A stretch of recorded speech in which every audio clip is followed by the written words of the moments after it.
जेठानी तो मैं लाऊंगी। देखिए बहन जी, हम आपके सामने सारी बातें साफ साफ रखना चाहते हैं। हम नहीं चाहते कि कल को आप लोगों को इधर उधर से कुछ पता चले। देखिए, हमारे 2 बेटे हैं, हितेश और धर्मेश। हितेश मेरा छोटा बेटा है और धर्मेश बड़ा। धर्मेश शादी नहीं करना चाहता, इसीलिए कई सालों तक उसे शादी के लिए मनाने के बाद हमने फैसला किया कि आखिर कब तक बड़े के चक्कर में हम छोटे को भी बिठा कर रखेंगे। आखिर छोटे की भी तो शादी की उम्र हो रही है और बड़े के चक्कर में छोटे की खुशियों को क्यों कुर्बान करें। इसलिए हमने तय किया है कि हम छोटे की शादी कर देंगे। और अगर आज ये रिश्ता तय होता है तो आप इस बात का ख्याल रखें कि शादी के बाद आपकी बेटी अदिति ही घर की इकलौती बहू होगी। अब अगर धर्मेश शादी नहीं करना चाहता तो इसमें हितेश का क्या दोष है? और इस वजह से हम हितेश जैसे होनहार लड़की के रिश्ते के लिए मना भी तो नहीं कर सकते। हमारी तरफ से आप ये रिश्ता पक्का समझिए बहन जी। बड़ों की रजामंदी होने के बाद हितेश और अदिति की शादी हो जाती है और शादी के बाद अदिति अपने ससुराल पहुंच जाती है। शादी के कुछ महीने बाद माना कि ज्यादातर लड़कियों को अपनी जेठानियों से समस्या ही होती है, लेकिन सच बात तो यह है कि घर में देवरानी या जेठानी के होने से काम आधा हो जाता है। अरे कम से कम उनके साथ काम का बोझ बांटने के लिए कोई तो होता है। लेकिन हमारे घर में तो काम करने वाला कोई नहीं है और काम फैलाने वाले इतने सारे लोग। ना तो मैं धर्मेश भैया से काम के लिए कह सकती हूँ, ना माँ जी और बाबू जी से। ले देकर हितेश से अगर कभी काम में मदद के लिए कह भी दो तो माँ जी आँख दिखाने लगती है। जब से शादी हुई है दिन रात सिर्फ काम ही कर रही हूँ। ऐसा लग रहा है जैसे मेरी शादी नहीं हुई, यहाँ काम वाली की नौकरानी मिल गई है मुझे। अरे यार, कितनी लकी है ना तू। घर की इकलौती बहू है, जो कुछ है सब कुछ तेरा ही है। तू तो राज कर रही होगी अपने घर पर। और एक मैं हूँ, जब से शादी करके गई हूँ ना तब से अपनी दोनों सासों का हुक्म ही बजा रही हूँ। है 2 सास? अरे मैडम, जेठानी भी तो दूसरी सास ही होती है।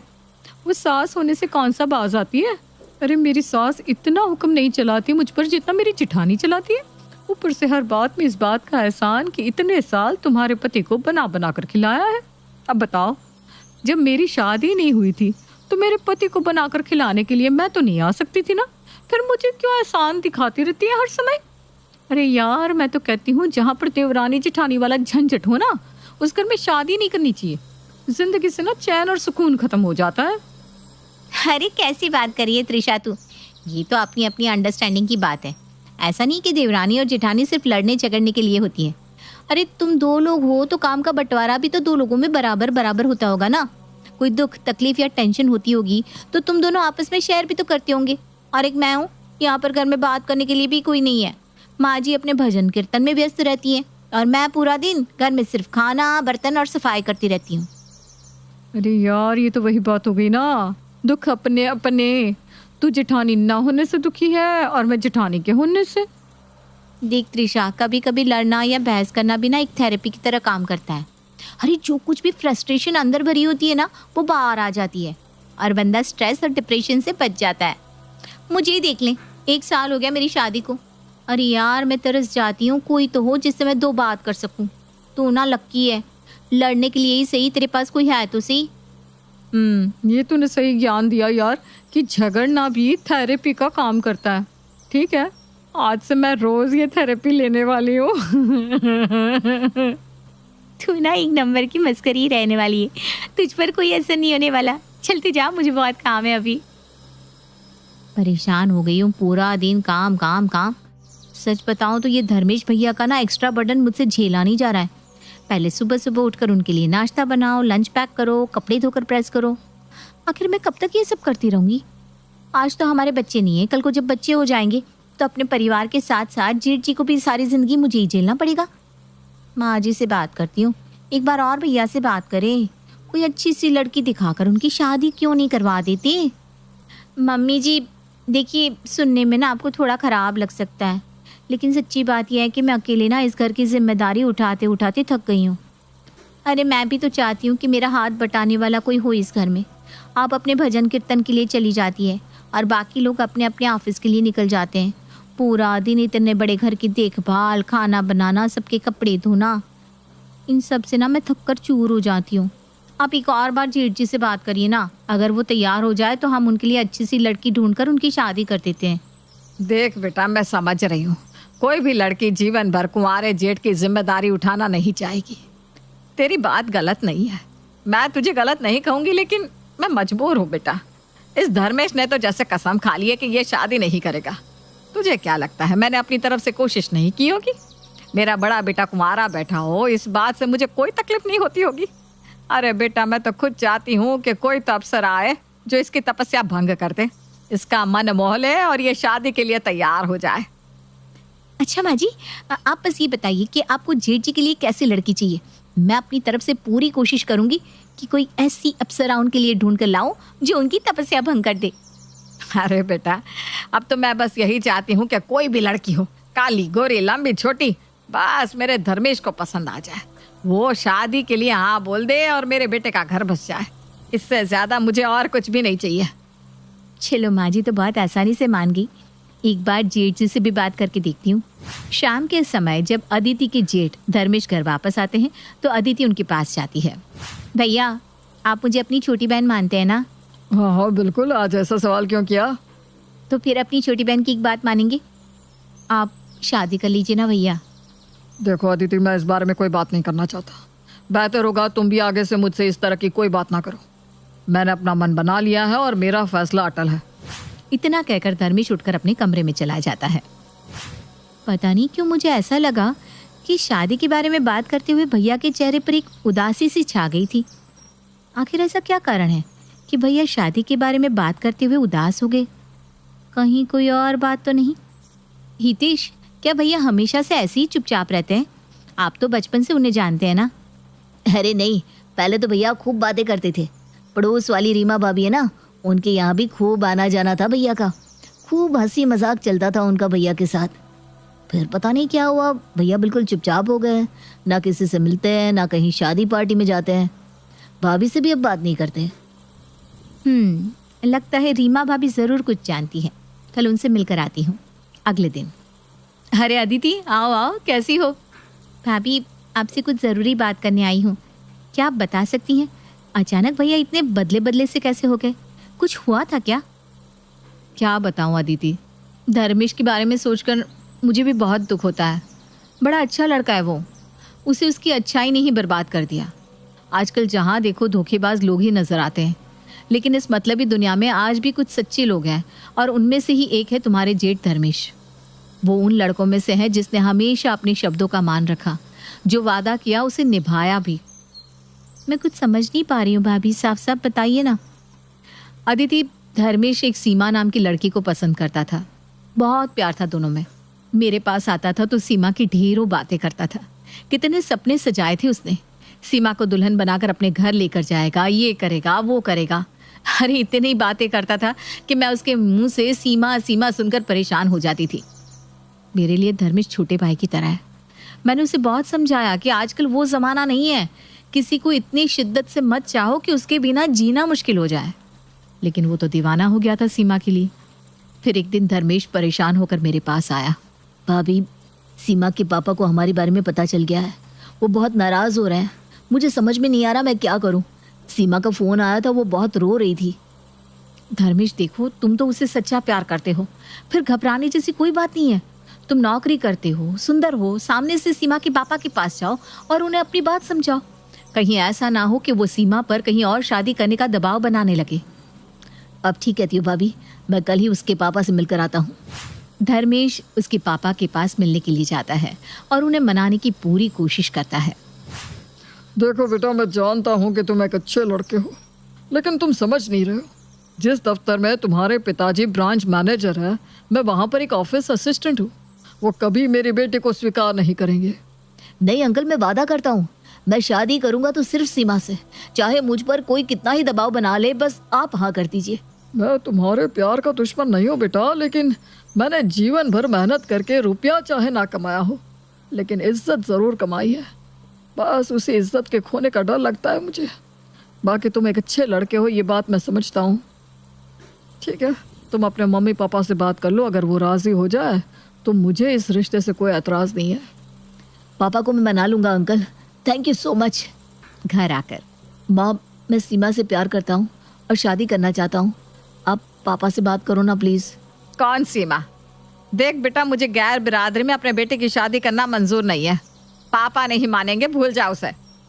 माँ, वो पापा के ऑफिस में सुजॉय अंकल है ना, उनकी बेटी मेरे कॉलेज में ही पढ़ती थी। अभी वो एक स्कूल में टीचर है। अच्छी लड़की है माँ, आप एक बार उससे मिलकर तो देखो। क्या? उस सुजॉय की बेटी? धर्मेश की माँ सीमा से उसके रिश्ते के लिए साफ मना कर देती है, लेकिन बेटे के एक बार कहने पर वो सीमा और उसके पिता से मिलने को तैयार हो जाती है। अच्छा ठीक है, कल सीमा और उसके पापा को यहाँ बुला ले, हम बैठकर बात कर लेते हैं। उस दिन धर्मेश बहुत खुश था। खुशी से उसके पैर जमीन पर नहीं पड़ रहे थे। अगले दिन सीमा अपने पिता के साथ धर्मेश के घर पहुंच गई। आ गए आप लोग, बताइए कहाँ बैठना पसंद करेंगे? जी मैं कुछ समझा नहीं। ज्यादा भोले बनने का नाटक मेरे सामने मत करिए भाई साहब। आपकी हैसियत हमारे 60,000 के सोफे पर बैठने लायक तो है नहीं, इसलिए पूछ रही हूँ कहाँ बैठना चाहेंगे।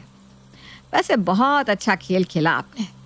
एक बात बताइए, अपनी बेटी को कैसे सिखाया बड़े घर के लड़के को फंसाना?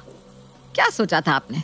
यही ना कि बड़े घर का लड़का फंसा लो और फिर शादी करके अपनी बेटी का भविष्य सेट कर दो। बिना मेहनत किए आपकी बेटी एक बड़े खानदान की बहू बन जाएगी और आपकी भी गरीबी दूर हो जाएगी।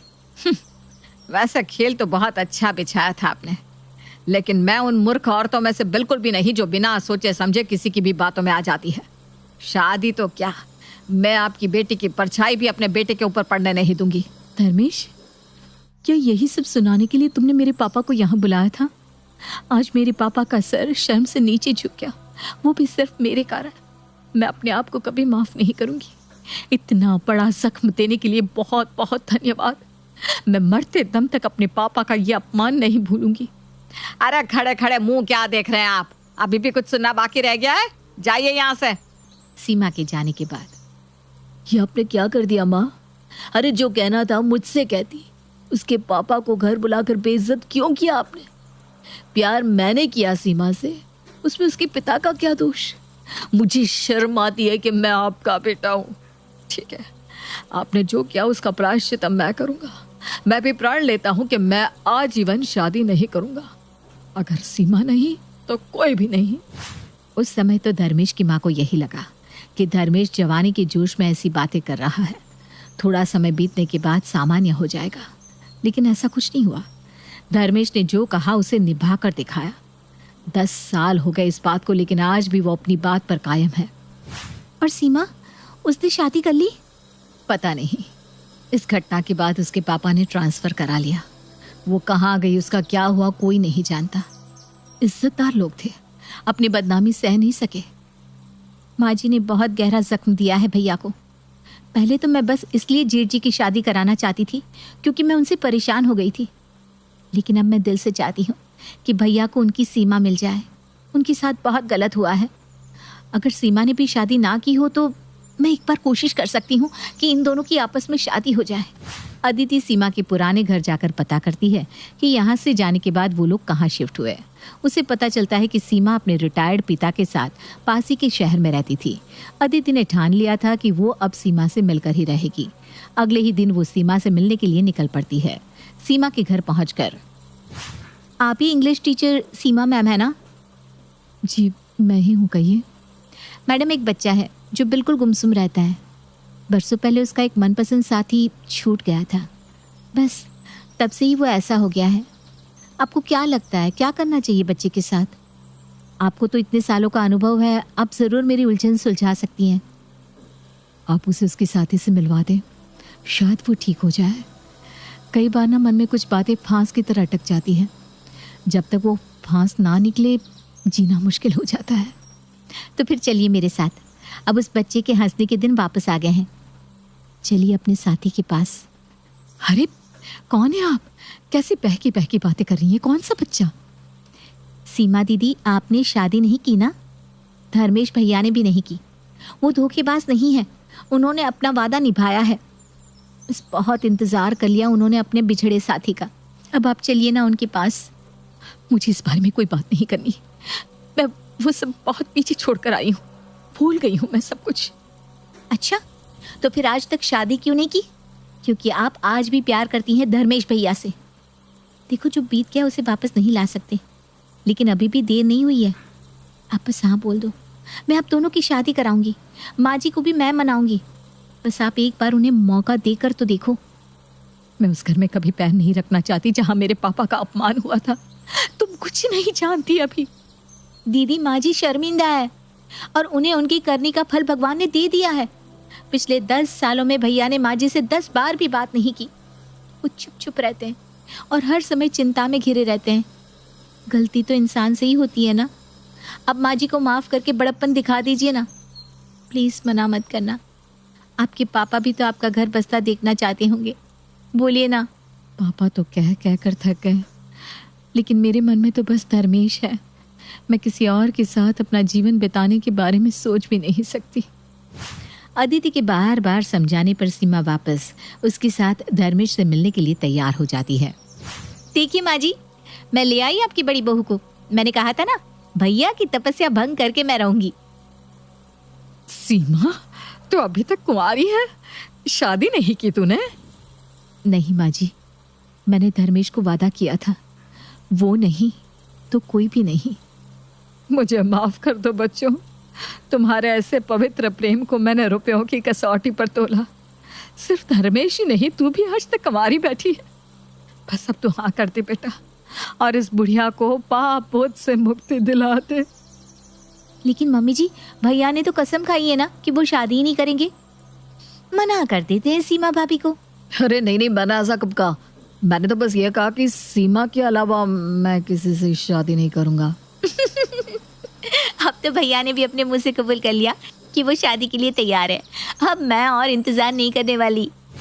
सास अपूर्वा के माफी मांगने पर सीमा उन्हें माफ कर देती है और फिर देवरानी अदिति धूमधाम से बारात लेकर अपनी जिठानी को लेने निकल पड़ती है।